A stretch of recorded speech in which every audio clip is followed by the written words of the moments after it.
Come back. Congress BRS BJP నేతల మాటలు మంటలు రేపుతున్నాయి. ఢిల్లీ నుంచి ముఖ్య నేతల రాకతో ఎన్నికల ప్రచారం మరింత వేడెక్కనుంది. పార్లమెంట్ ఎన్నికల నేపథ్యంలో కేసీఆర్ రాష్ట్ర వ్యాప్తంగా 17 పార్లమెంట్ నియోజకవర్గాల్లో పర్యటనలు చేయనున్నారు.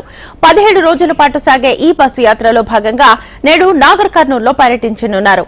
ఎండిన పొలాలను పరిశీలించనున్నారు. పాలమూరు పోరుబాట పేరుతో చేపట్టిన బస్సు యాత్రలో భాగంగా సాయంత్రం కార్నర్ మీటింగ్ లో మాట్లాడనున్నారు.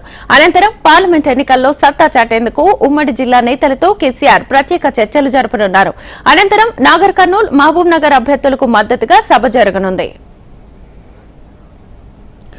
లోక్సభ ఎన్నికల్లో మెజారిటీ సీట్లను కైవసం చేసుకోవడమే లక్ష్యంగా కేసీఆర్ బస్సు యాత్ర ప్రారంభించారు. దాదాపు ప్రతి పార్లమెంట్ నియోజకవర్గం 1-2 అసెంబ్లీ నియోజకవర్గాల్లో రోడ్ షోలు నిర్వహించే విధంగా బస్సు యాత్రను ప్లాన్ చేశారు. తమ నియోజకవర్గాల్లోనూ కేసీఆర్ బస్సు యాత్ర చేయాలని వివిధ నియోజకవర్గాల నేతల నుంచి డిమాండ్ ఉంది. అయితే సమయాభావం, ఎండ వేడిమి దృష్టిలో ఉంచుకుని పలు నియోజకవర్గాల్లో మాత్రమే బస్సు యాత్ర చేపట్టాలని నిర్ణయించారు. కేసీఆర్ యాత్ర పొడవునా 100 మందికి పైగా వాలంటీర్లు వాహన శ్రేణి వెంట రానున్నారు. కాగా ఈ నెల 24న మిర్యాలగూడలో ప్రారంభమైన యాత్ర మే 10న సిద్దిపేటలో బహిరంగ సభతో ముగియనుంది.